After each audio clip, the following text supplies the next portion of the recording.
Al-Fatihah. Bismillahirrahmanirrahim.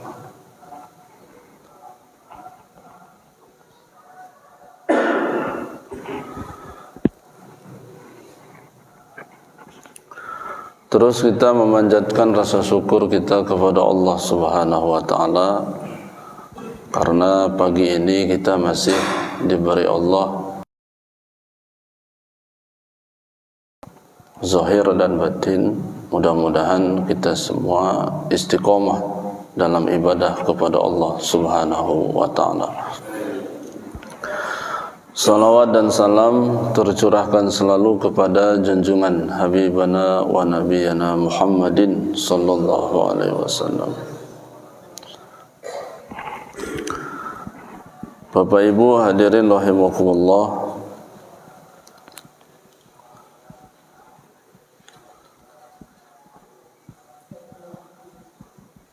Dalam berbagai macam matan hadis banyak sekali yang fadilah dari kalimat zikr, kalimah la ilaha illallah, antara lain wa qala sallallahu alaihi wasallam ma min abdin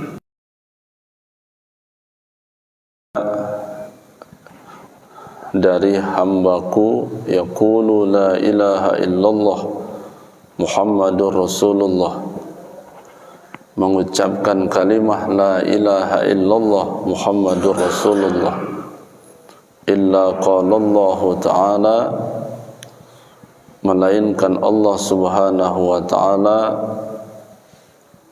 sidqu abdi, membenarkan ucapan hambanya, anallah la ilaha illa ana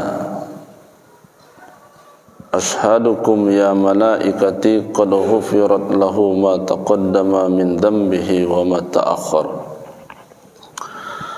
Allah Subhanahu wa ta'ala membenarkan dan menyampaikan kepada para malaikat, anallah, saya Allah, la ilaha illa ana, tiada Tuhan kecuali aku, ashhadukum ya malaikati,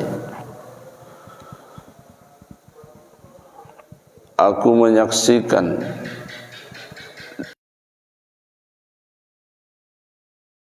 persaksikanlah qad ghufirat lahu ma taqaddam min zambihi wa ma ta'akhkhar, sungguh qad ghufirtu, sungguh aku telah mengampuni segala apa dosa yang terdahulu dan akan yang terkemudian. Jadi Allah Subhanahu wa ta'ala memberikan garansi, memberikan jaminan, memberikan suatu kepastian kepada hambanya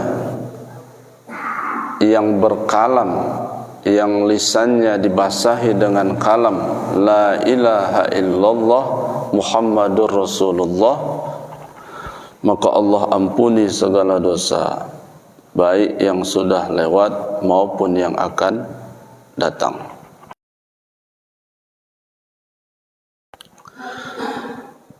Pertanyaan yang mendasar adalah,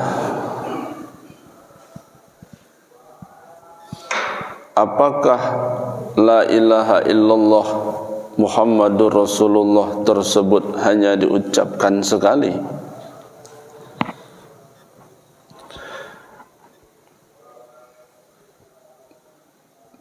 Maka ketika ini kita pahami lebih lanjut, bisa saja dia diucapkan dalam bentuk sekali, bisa juga dia diucapkan dalam bentuk berkali-kali. Diucapkan dalam bentuk berkali-kali ketika kita masih dalam posisi belajar untuk mendawamkan zikir kepada Allah Subhanahu wa taala. Karena zikir la ilaha illallah gaungnya, sasaran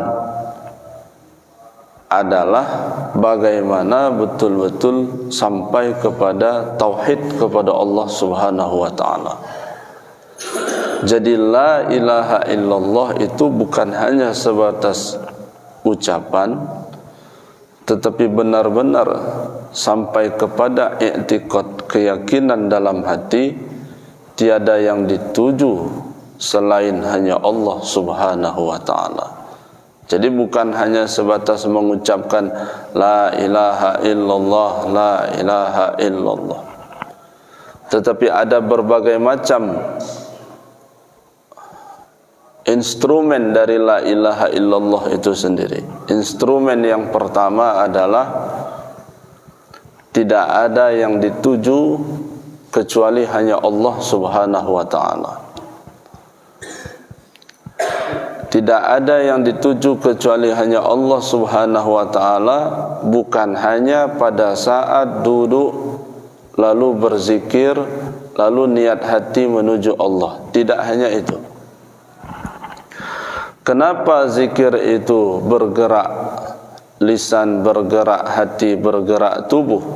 Bukankah itu suatu isyarah? Tubuh itu melambangkan kepada perbuatan. Segala tingkah laku kita, segala aktivitas kita, apapun yang kita kerjakan, semuanya mesti hanya tertuju kepada Allah Subhanahu wa taala.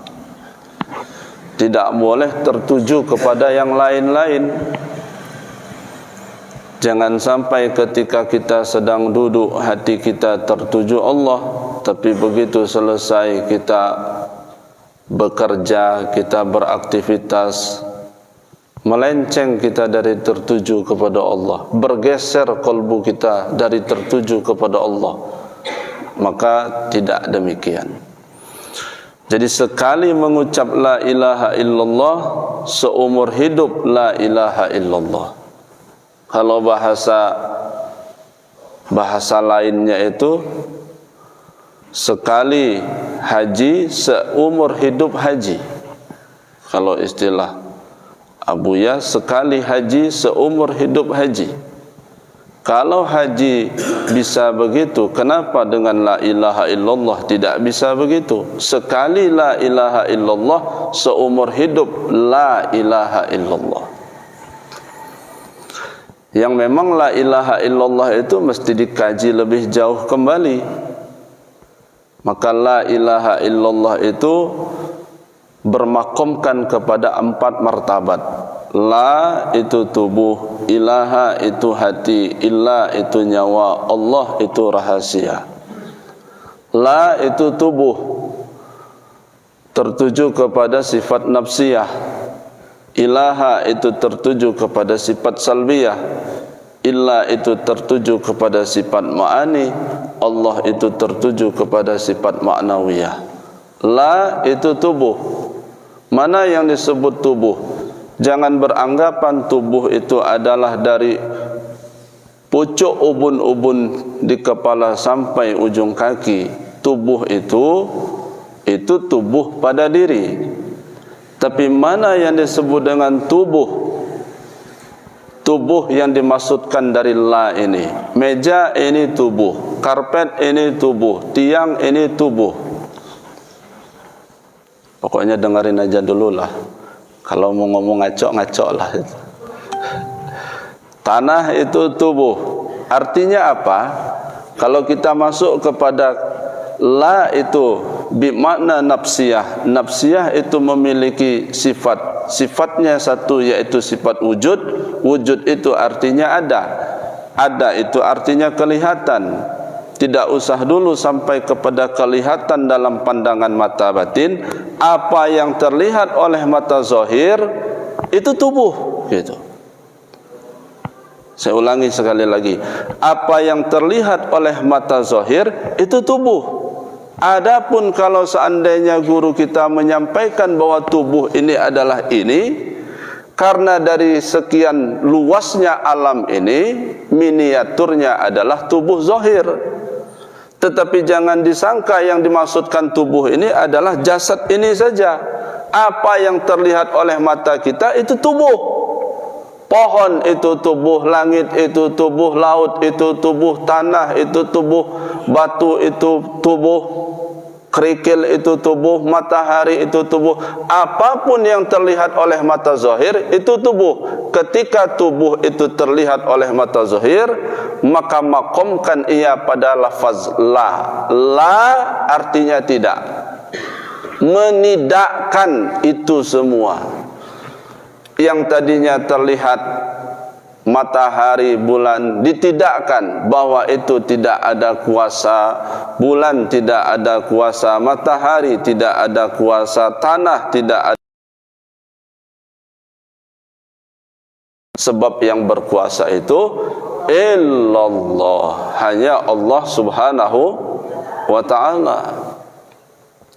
Maka dalam martabat kesucian Allah subhanahu wa ta'ala itu disebutkan antara lain, martabat kesucian Allah itu adalah natanazzuhu ta'ala anil i'radi bi af'alihi wa ahkamihi. Tanazzuhu ta'ala anil i'radi bi af'alihi wa ahkamihi. Bahwa Allah maha suci dari Allah yang mengambil manfaat dari hukum atau perbuatan yang Allah tetapkan. Jadi sama sekali Allah itu tidak mengambil apa? Manfaat dari segala apa yang Allah tetapkan di atas muka bumi ini, baik perbuatan maupun hukum yang telah ditetapkan. Karena itu ibadah yang kita lakukan bukan untuk Allah. Jadi lillahi ta'ala bukan terjemahannya untuk Allah, tapi lillahi ta'ala terjemahannya karena Allah. Usolli fardal maghribi ujungnya lillahi ta'ala, isya'i ujungnya lillahi ta'ala. Nah,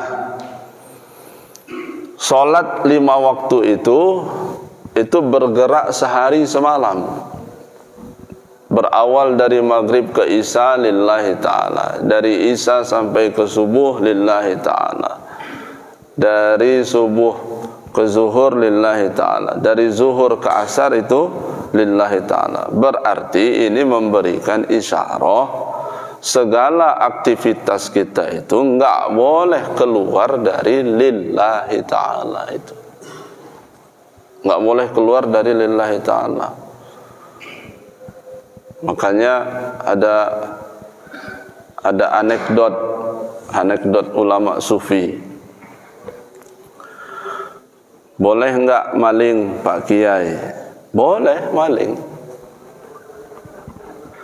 Jadi ceritanya ada seseorang menghadap gurunya, punya tujuan untuk mendapatkan pencerahan. Jadi orang ini di sisi lain dia pingin ibadah, tapi di sisi lain dia masih pingin melakukan maksiat. Itu kalau bahasa sekarang itu STMJ, sholat terus maksiat jalan. Jadi pemuda ini menghadap gurunya, tuan guru, bolehkah kalau seandainya melakukan perbuatan maksiat? Apa perbuatan maksiat itu? Perbuatan maksiat itu berzina. Salat jalan tapi zina juga jalan. Jadi kata gurunya, ya boleh-boleh aja. Sholat jalan, zina itu jalan. Cuma gurunya berpesan kepada pemuda ini, boleh berzina, tapi jangan zinai makhluk Allah. Cari makhluk yang lain. Boleh berzina, tapi jangan zinai makhluk Allah. Dipikir-pikir sama pemuda itu, kayaknya enggak ada Tuan Guru. Sampai ke ayam juga makhluk Allah, kata dia. Kambing juga makhluk Allah, dan lain sebagainya. Kalau gitu, kata pemuda itu, saya taubatlah. Pokoknya itu berat, kayaknya enggak bisa. Akhirnya pemuda itu taubat. Dia enggak mau lagi melakukan perbuatan zina. Taubat pemuda itu dari perbuatan zina karena dia menganggap enggak ada kayaknya makhluk selain makhluk Allah. Semua makhluk ini adalah makhluknya Allah Subhanahu wa ta'ala. Lalu yang kedua, Pak Kiai, kata dia, boleh enggak kalau seandainya dia mencuri, sholat jalan tapi mencuri juga jalan? Kata Pak Kiainya, kata gurunya, boleh. Sholat jalan, mencuri juga jalan. Cuma gurunya ini berpesan, kalau mau mencuri, cari waktu di luar waktu zuhur dan asar, di luar waktu asar dan maghrib, di luar maghrib dan isya, di luar isya dan subuh, di luar subuh dan zuhur. Cari waktu selain waktu itu. Jadi boleh mencuri, tapi jangan di waktu-waktu itu. Jangan mencuri di waktu zuhur ke asar, jangan mencuri di waktu asar ke maghrib, jangan mencuri maghrib ke isya, jangan mencuri di waktu isya ke subuh, jangan mencuri di waktu subuh ke zuhur. Jadi kata pemuda itu, kayaknya enggak ada lagi waktu, Tuan Guru. Jadi waktu itu ya cuma 5 itulah, kata dia.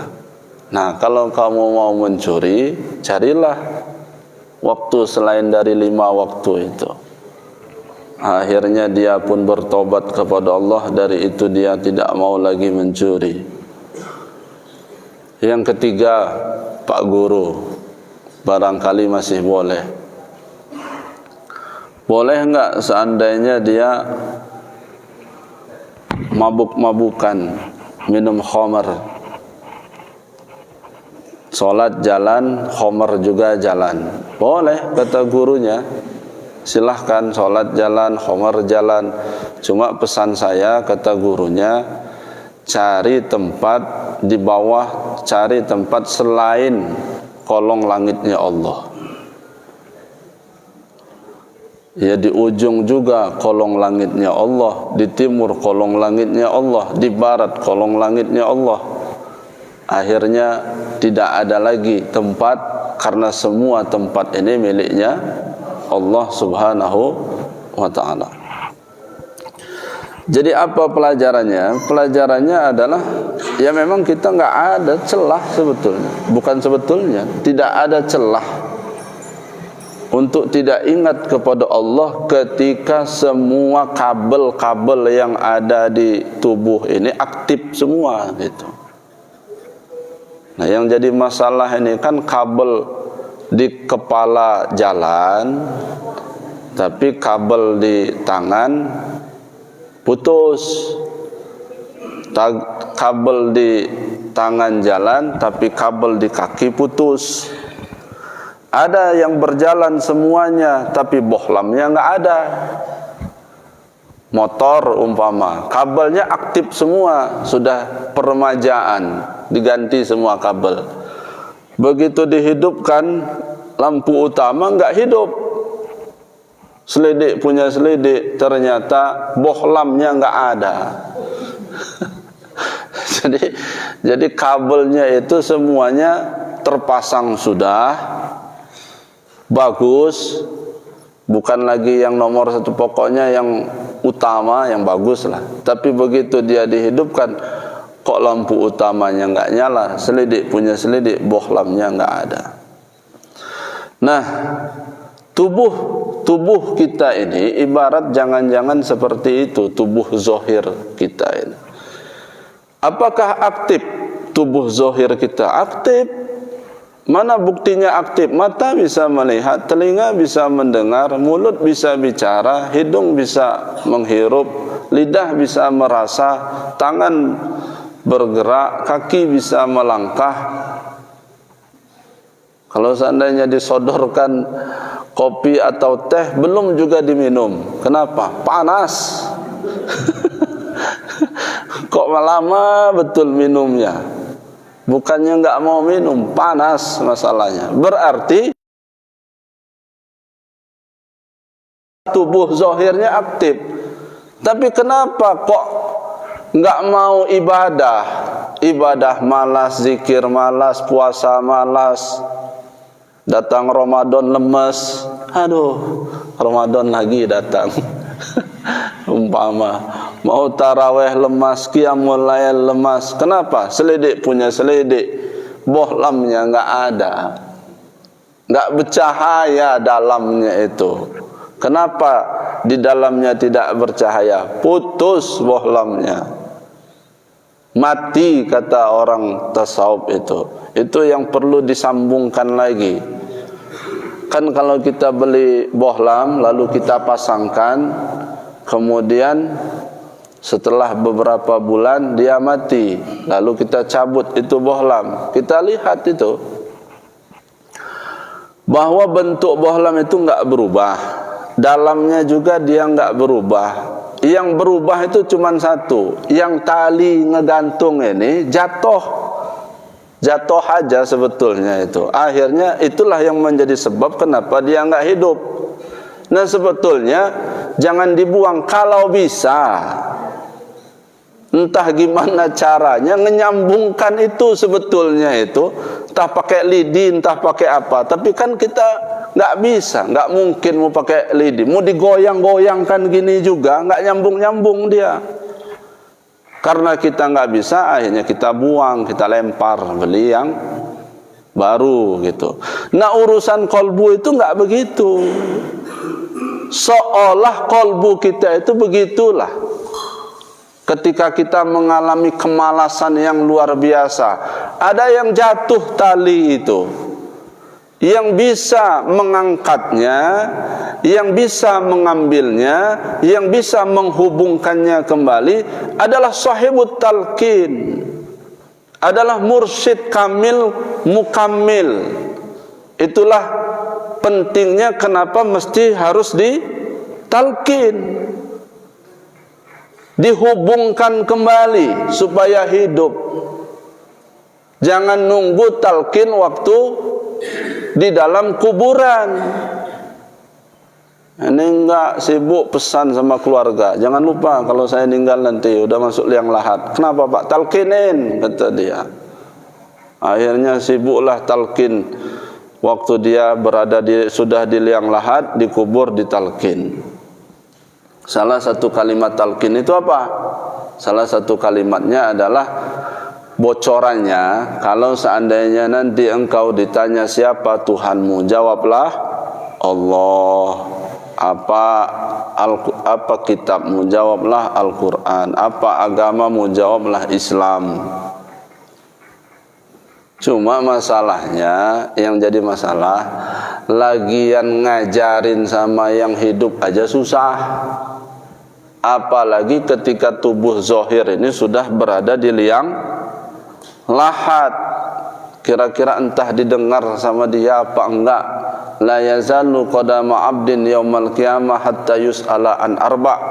Sebab ketika orang itu diantarkan ke liang lahat, begitu sudah dikuburkan lalu mereka pergi, belum berjarak 40 langkah berbagai macam pertanyaan. An umrihi fima afnahu, umur kemana saja kau pakai. An jismihi fima ablabih, badan kemana saja digunakan. Untuk apa badan ini? Untuk ibadah apa untuk maksiat? Wa an ilmihi ma amilabih, ilmu itu digunakan, dipakai apa tidak. Wa an malihi min ainaktasaba wa fima anfaqah, harta itu dari mana kemana kau dapatkan. Jadi jauh sebelum kita melangkahkan kaki, si mayit itu sudah dicecar dengan berbagai macam pertanyaan. Nah, pertanyaan itu sudah bocor, sudah tahu semua jamaah Babu Salam ini pertanyaan-pertanyaan itu. Jadi kalau seandainya jamaah Babu Salam nanti ditanya nggak bisa jawab, keterlaluan. Keterlaluan jamaah Babu Salam ditanya nggak bisa jawab, keterlaluan. Kenapa? Pertanyaannya udah bocor, soal itu sudah bocor. Cuma lagi-lagi yang menjawab nanti bukan karena kepintaran kita, yang menjawab itu bukan lisan kita, yang menjawab bukan lidah kalam kita. Al-yawma nakhtimu ala afwahihim wa tukallimuna aydihim wa tashhadu arjuluhum bima kanu yaksibun. Semuanya dikunci, ditutup. Bagaimana untuk bisa menjawab itu? Amal ibadah kita nantilah yang menjawab. Maka orang yang zikir la ilaha illallah, orang yang dalam keadaan sakratul maut paham, disangka pada saat sakratul maut, di detik-detik terakhir begitu menegangkan, begitu sulit, di depan ATM yang tidak ada penguji saja. Kita masuk ATM, pakai kartu ATM kita, pin kita, kita yang ingat.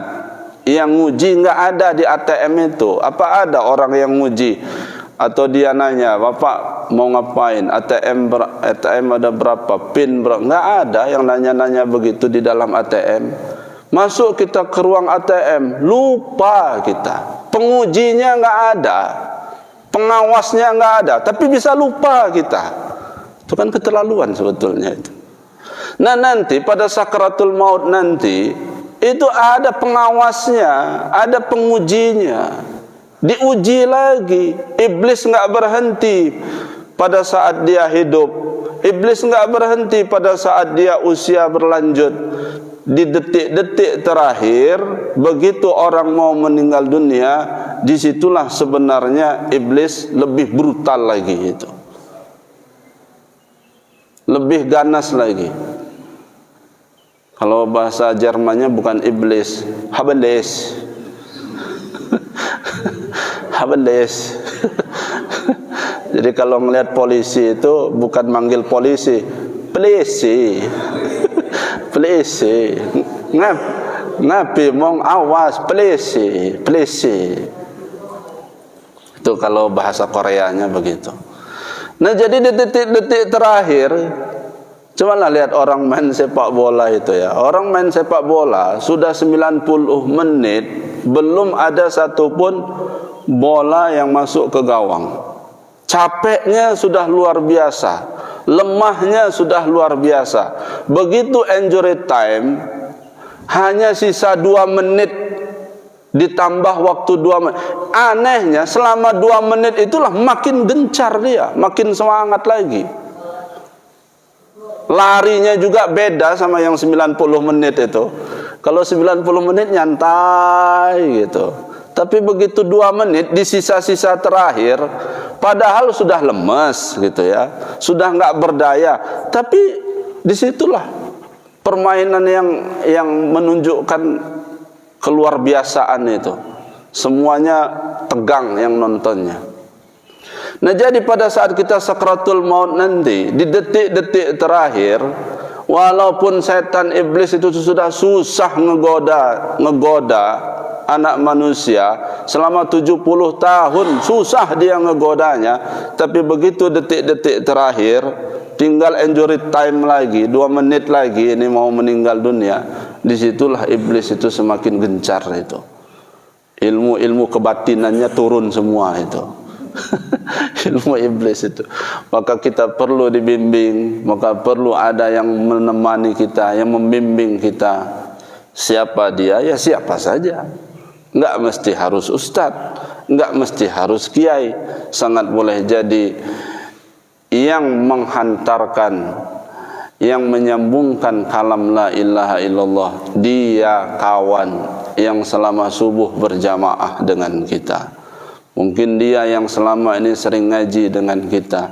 Ketika kita dalam keadaan sakratul maut, takdir Allah, Allah gerakkan tubuhnya melangkah menuju kita. Mungkin dari kalam dia tersambungkan lidah kita mengucapkan kalimat la ilaha illallah. Dan itu enggak mesti harus ditakuti, karena kita memang akan mengalami itu semua. Yang mesti dikhawatirkan itu bukan itu. Yang mesti dikhawatirkan ini adalah kenapa umur masih ada, badan sehat, enggak mau ngaji. Itu yang mesti dikhawatirkan itu.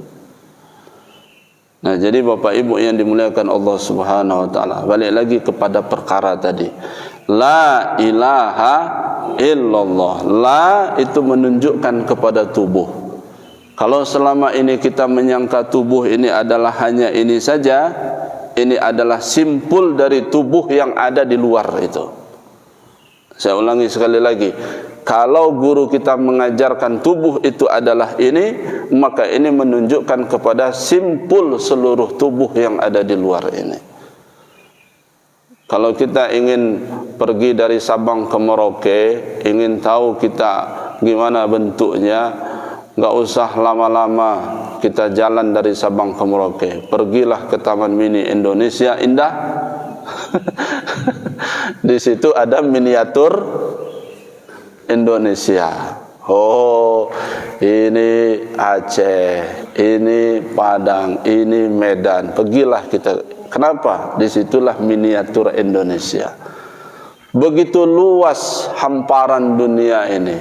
Kita kalau mau ngelihat aja terbatas. Makanya langit itu melengkung. Bukan yang di ujung itu mau runtuh, bukan. Terbatasnya pandangan kita. Semakin kita kejar, makin lurus lagi itu langit itu. Nah, karena dunia ini begitu luas dan pernak-pernik macam-macam dunia itu ada di luar. Ingin tahu miniatur alam, enggak usah jauh-jauh pergi dari Sabang sampai Merauke. Mau tahu miniatur alam, lihatlah tubuh zahir kita. Apa yang ada pada tubuh zahir ada juga pada tubuh alam kabir. Maka ini disebut dengan alam shogir. Di luar disebut dengan alam kabir. Keluar kita dari Masjid Babu Salam, yang kita lihat pertama adalah tanah. Tanah yang kita lihat. Apakah tanah itu ada pada tubuh zahir kita? Ada. Karena memang an-nasir kita terbuat dari tanah. Nih bapak-bapak ini yang duduk-duduk ini sekarang, ini bahannya semuanya tanah. Tanah. Ibu-ibu juga terbuat dari tanah. Makanya semuanya nunduk, kan, coba lihatlah, nunduk itu bukan karena nggak paham, bukan karena malas ngedengar. Ini nunduk-nunduk kepala ini karena tanah bersertifikat.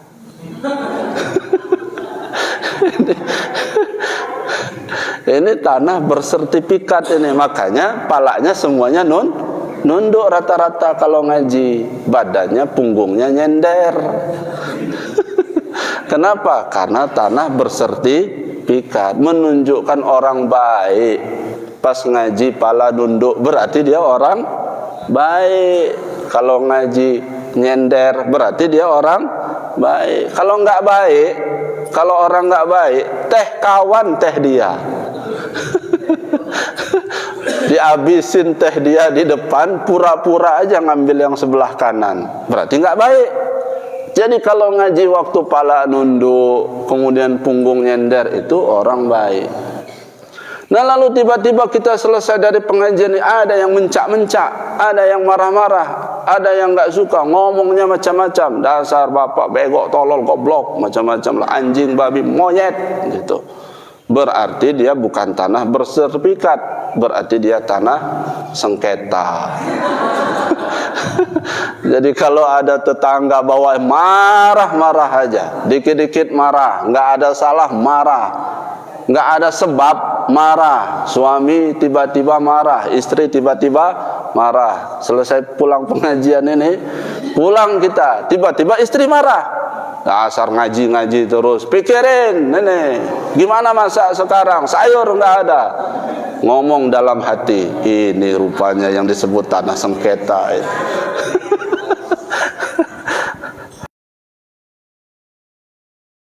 Mau dilanjut buat sertifikat apa mau digadaikan?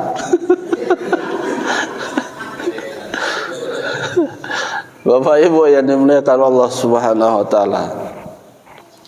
Jadi inilah miniatur alam.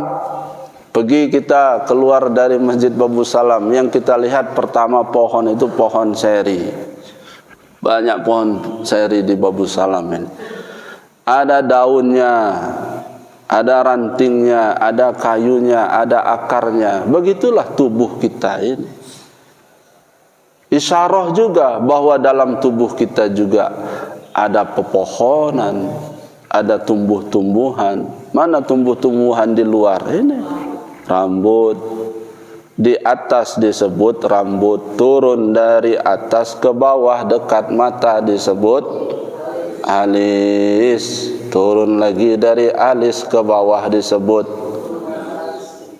bulu mata, dari bulu mata turun lagi ke bawah disebut bulu hidung dulu. Bulu hidung turun ke bawah disebut kumis, dari kumis turun lagi disebut jenggot, dari jenggot turun ketiak.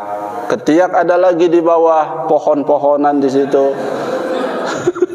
Rindang, lebat, dan itu enggak usah dipelajari itu. Nah, itu tumbuh-tumbuhan. Keluar kita dari Masjid Babu Salam ini, kita dengar ada suara burung, kita lihat ada kucing, ada ayam, berarti di luar ada hewan. Adakah tabiat hewan pada diri kita? Ada. Bukan kucing ini nyumput di diri, bukan. Bukannya hewan ini nyumput dalam diri, tapi sifat-sifat hewan itu ada pada diri kita. Maka disyariahkannya melaksanakan ibadah kurban. Ibadah kurban itulah membunuh, menyembelih sifat-sifat kebinatangan yang ada dalam diri kita. Makanya diadakannya syariat kurban. Disembelih itu kambing, disembelih itu sapi. Tujuannya apa? Supaya sifat-sifat itu terbunuh. Nah, jangan sampai kambingnya dipotong, sifatnya dipakai. Belum dibagikan kupon, pala udah hilang, buntut udah hilang, kaki udah hilang.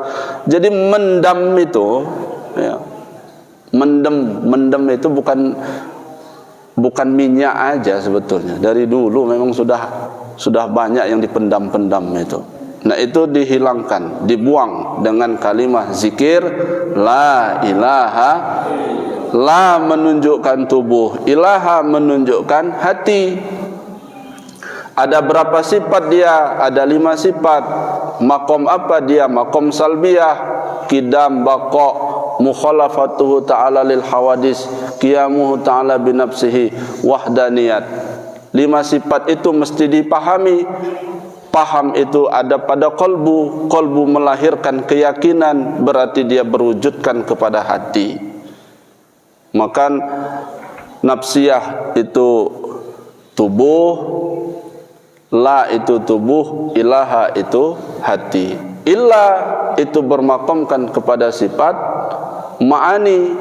Ma'ani itu ada berapa sifat? Ada 7 sifat. Apa saja sifatnya? Qudrat, iradat, ilmun, hayat, sama, basar, kalam.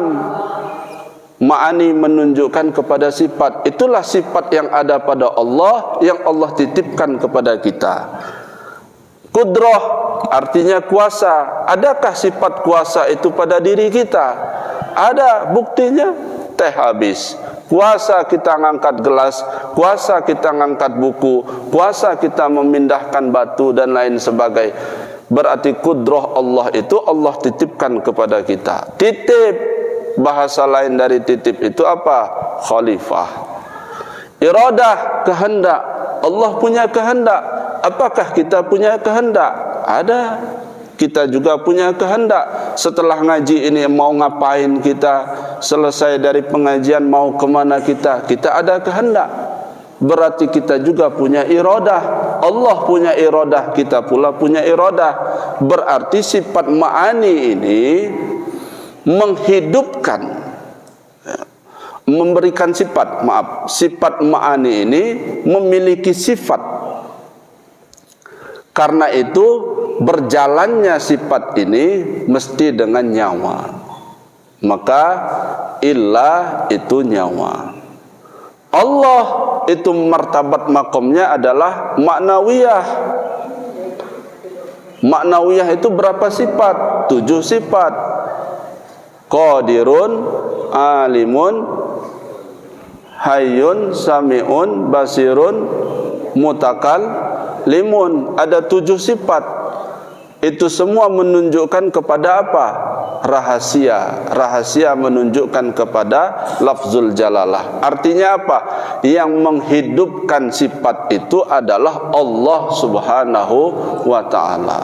Ilmun, pengetahuan. Alimun, yang mengetahui, yang maha mengetahui. Nah, yang maha mengetahui itu bukan kita, tetapi Allah subhanahu wa ta'ala. Qudrah, maknawiyahnya adalah qadirun. Jadi hanya dengan menggunakan isim fa'il saja, alimun, qadirun, muridun, hayyun, sami'un, basirun, mutakallimun, itu hanya ditambah dengan yang. Kalau tadi ada sifat kuasa, qudrah, maka dengan isim fa'il ini yang berkuasa, yang melihat, yang mendengar, yang mengetahui, yang berkata-kata. Hanya ditambahkan yang saja, itu memiliki berubah makna itu. Yang saja. Berarti yang itu adalah ruhnya. Ruhnya itu adalah maknawiyah. Jadi ruhnya ma'ani itu adalah maknawiyah. Maka la ilaha illallah ini bisa orang sampai menuju Allah sekali menyebut. Bukan berkali-kali menyebut, sekali menyebut. Asalkan dia tahu mana martabat, mana makom dari kalimah la ilaha illallah. Orang yang husnul khotimah itu, orang yang mau meninggal dunia dalam keadaan sakratul maut, maaf, ketika dia sakratul maut, sekali dia hanya menyebut la ilaha illallah, mati umpama, sekali saja dicap dinilai bihusnil khotimah. Enggak perlu Pak yang sakratul maut itu berulang-ulang menggeleng-gelengkan kepala. Kenapa enggak perlu? Karena di saat itu dia di posisi dalam keadaan genting. Jangankan itu, hanya dia mengucapkan lisannya saja dengan la ilaha illallah, meskipun lambat, meskipun pelan, enggak seperti semasa dia hidup, sudah cukuplah bagi dia membawakan husnul khotimah itu sendiri. Nah, jadi Bapak Ibu yang dimuliakan Allah subhanahu wa ta'ala, orang yang dalam keadaan sakratul maut tadi, orang yang ajalnya tiba, bukan enggak mau dia memperbanyak mengucapkan kalimah la ilaha illallah, menggelengkan kepala layaknya seperti dia masih sehat, karena di saat itu dia bertubi-tubi sedang diuji, bertubi-tubi mengalami godaan. Maka ketika kawan kita mengucapkan meskipun hanya terbatah-batah, itu sudahlah cukup bagi dia membawa bekal untuk bihusnil khatimah. Titik sampai di sini. Jadi Bapak Ibu yang dimuliakan Allah Subhanahu wa taala, terakhir yang ingin saya sampaikan,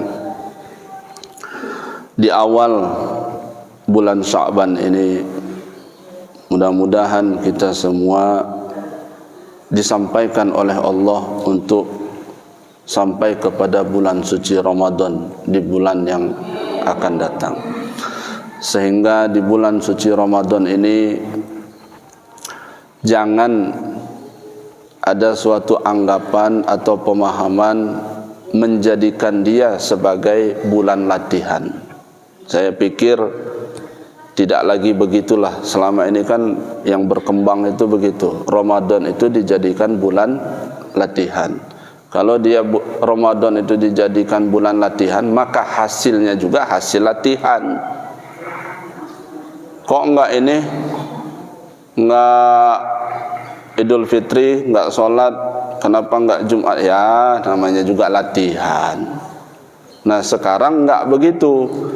Jadikan bulan Sya'ban ini adalah bulan latihan. Begitu sudah tiba Ramadan, kitanya siap gitu. Siap menghadapi bulan Ramadan yang pada akhirnya Allah ridho pada diri kita. Lailatul Qadar itulah turun pada diri kita. Bagaimana supaya siap? Mulai dari hari ini, hilangkan berbagai macam penyakit-penyakit hati yang ada dalam diri. Mudah-mudahan kita semua diberkahi oleh Allah Subhanahu wa ta'ala. Amin ya rabbal alamin. Ala haziniyah wal hajah. Al-Fatihah.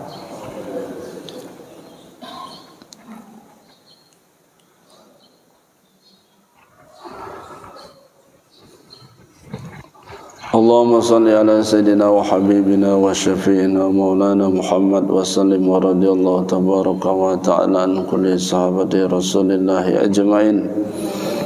Allahumma ighfir lana dhunubana wa liwalidina wa limasyayikhina wa liman ahabba ilaina wa liman ahsana ilaina wa liman nawainahum minal muslimina wal muslimat wal mu'minina wal mu'minat al-ahya'i minhum wal amwat innaka sami'un qaribun mujibud da'wat ya qadiyal hajat. Allahumma nawwir zahirana bi ta'atika wa batina bi mahabbatika wa qulubana bi ma'rifatika wa arwahana bi musyahadatika wa asrarana bi istiqlal ittisali hadratika ya zal jalali wal ikram.